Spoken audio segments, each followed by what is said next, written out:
saka bangon littafi na wanda yake dauke da duk labari na.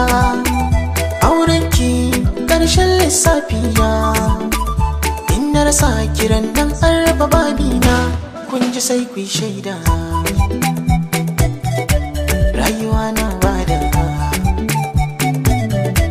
na aminta ku yada, mai ki idan sai kauda. Ban dauka ba kar in shiga damuwa, in ba kai ba ina fada ruwa. Saka a raina tamkar zanen zabuwa, ba batun ka da shi ko kayyo goguwa. Ana ta kawo suka ne ke faruwa, maimakon ka rage kullum sai karuwa. Na samo yarinya kyakkyawa, kun ganta san kowa, ta sani ni jin daɗi.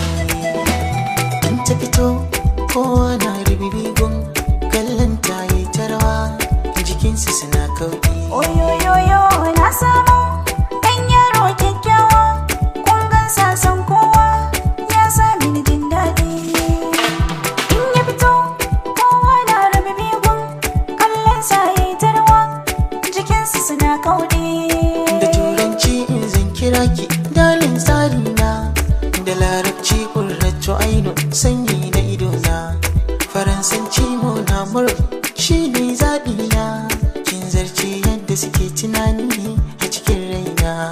Da turanci in zan kira ka baby na, da larabci kuma sannu nuran kalbi na, faransanci ma shiri